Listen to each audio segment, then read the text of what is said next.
Hi guys, welcome back to my channel. Today I am here with the topic digestive system.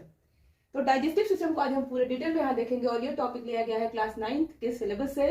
तो इसको चलिए हम start करते हैं। तो सबसे पहले जब हम डाइजेस्टिव सिस्टम स्टार्ट करेंगे तो आएगा वर्ड डाइजेशन। तो हमको पहले समझना है कि व्हाट इज डाइजेशन।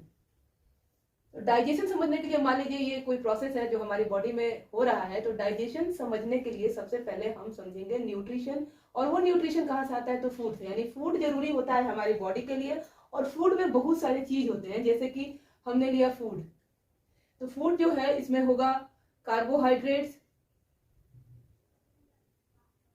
इसमें होगा प्रोटीन, विटामिन होगा इसमें होगा मिनरल्स, फिर इसमें होगा रफेज और वाटर भी। तो ये जो सारी चीजें हैं इस फूड को बहुत ही ज्यादा बना दे रही हैं कॉम्प्लेक्स। यानी कि जब हम फूड खाते हैं तो वो होता है कॉम्प्लेक्स फॉर्म में। तो ये हो गया कॉम्प्लेक्स फॉर्म में। इस हिसाब से हम समझिए कि डाइजेशन क्या होता है। तो जब हम फूड खा रहे हैं, उसमें जो खाना हम खा रहे हैं उसमें ये सारे, अगर एक कंप्लीट डाइट की बात करें, न्यूट्रिशन से भरा फूड, तो उसमें ये सारे चीज होंगे। ये होगा कॉम्प्लेक्स फॉर्म में।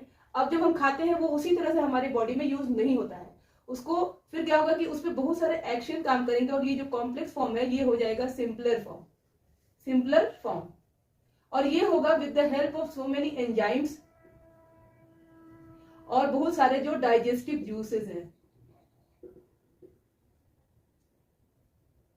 डाइजेस्टिव जूसेस, इसमें बहुत सारे ऑर्गन और ग्लैंड्स भी पार्टिसिपेट करेंगे। तो इस प्रक्रिया को हम कहते हैं डाइजेशन। यानी कि जब हमने खाना जब खाया तो फूड जो है कॉम्प्लेक्स फूड को, the process by which the complex food is change into the simpler form with the help of और with the function of enzymes, that is known as what digestion.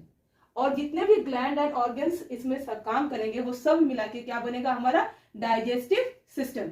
तो हमको ये देखना है कि डाइजेस्टिव सिस्टम क्या है। तो इतना तो सबको समझ में आ गया कि क्या डाइजेशन होता है, किस चीज का डाइजेशन होता है और क्या होता है।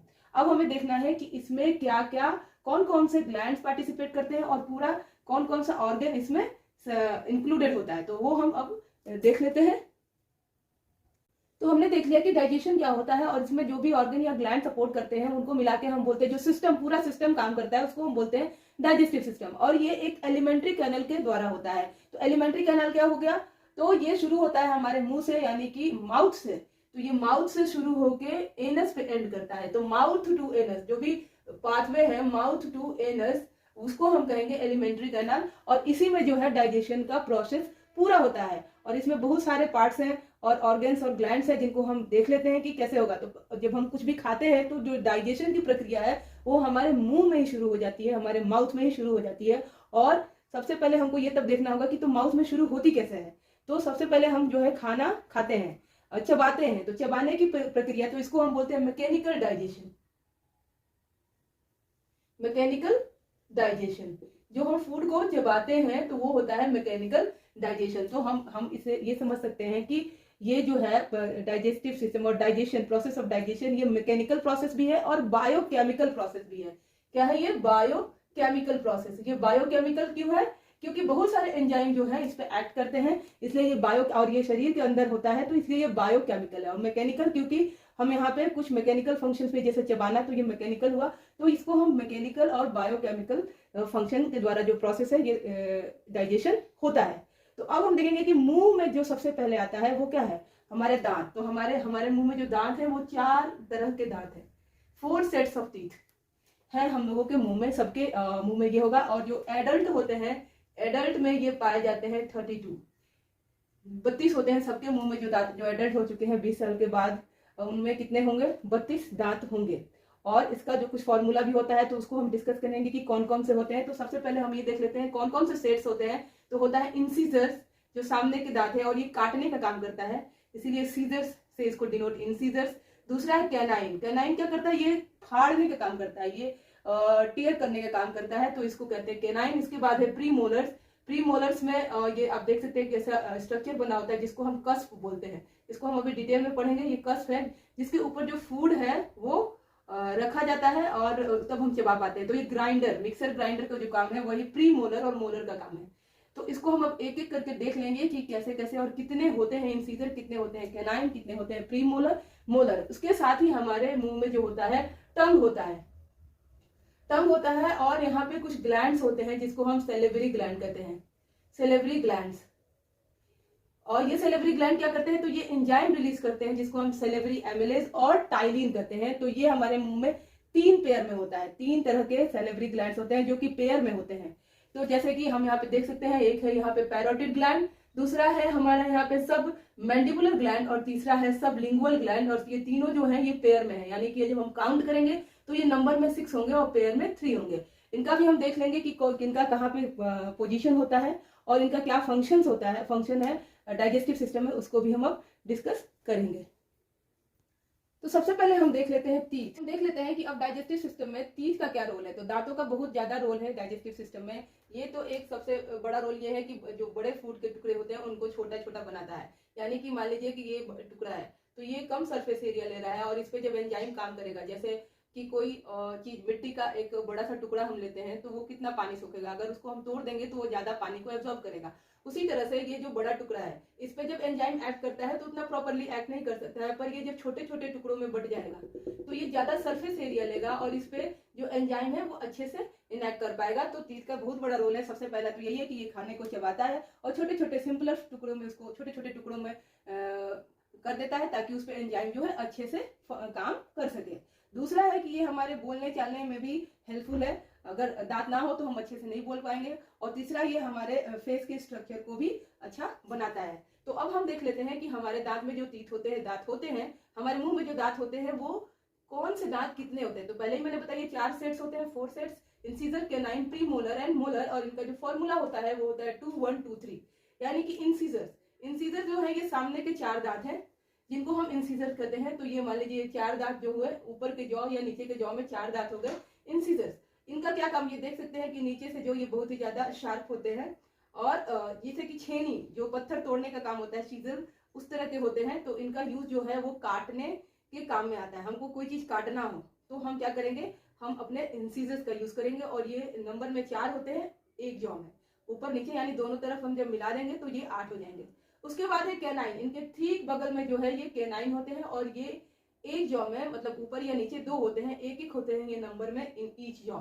इनका जो काम है ये पहले किसी भी चीज को पकड़ते हैं, होल्ड करते हैं, उसके बाद इसको फाड़ देते हैं। तो इनका काम है होल्डिंग एंड टीयरिंग। तो उसके लिए यूज होता है कैनाइन, जो कि एक जॉ में इनका नंबर होता है 2। उसके बगल में होते हैं प्रीमोलर्स ये 4 होते हैं, यानी कि 2 इस साइड और 2 इस साइड 4 होते हैं। तो ठीक कैनाइन के बगल में 2 2 जो होंगे वो होंगे प्रीमोलर्स। और इनमें ये एक स्ट्रक्चर बना होता है कटोरी जैसा, जो कि खाने फूड को होल्ड करता है और तब उसके ऊपर से उसको क्रश करता है। इनका काम है ग्राइंडिंग और क्रशिंग का।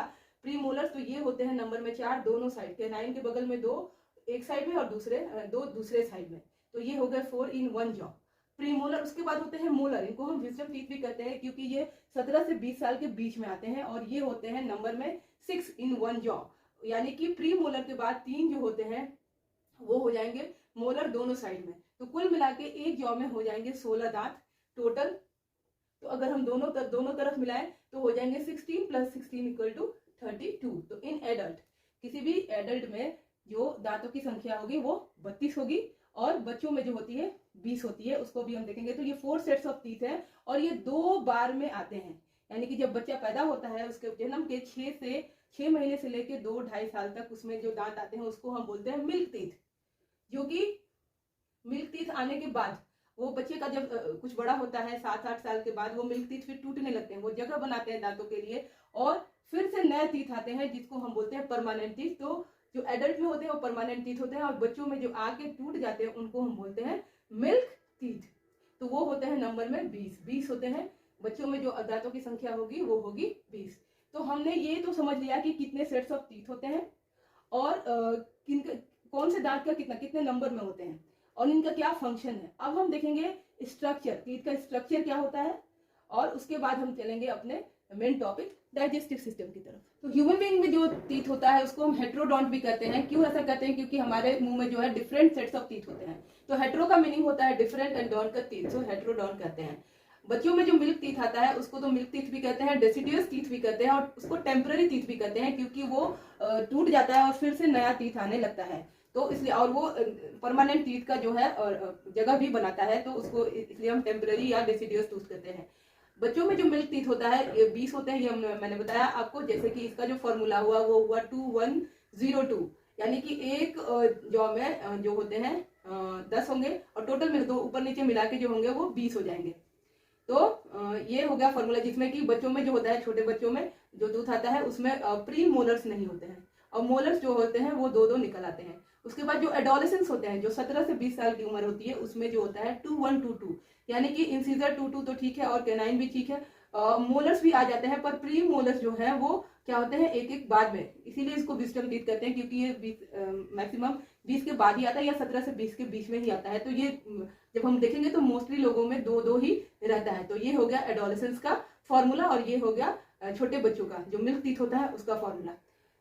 तो अब हम देख लेते हैं किसी भी टूथ के स्ट्रक्चर को। तो टूथ के स्ट्रक्चर में पहले तो 2 पार्ट होते हैं। पहला एक क्राउन होता है, तो यह क्राउन, और दूसरा होता है रूट। तो जो हमारे जॉ बोन के ऊपर एक्सपोज होता है, जो दिखता है, उसको हम बोलते हैं क्राउन, और जो जॉ बोन के अंदर एम्बेडेड होता है, अंदर कप लाइक स्ट्रक्चर में, उसको हम बोलते हैं रूट।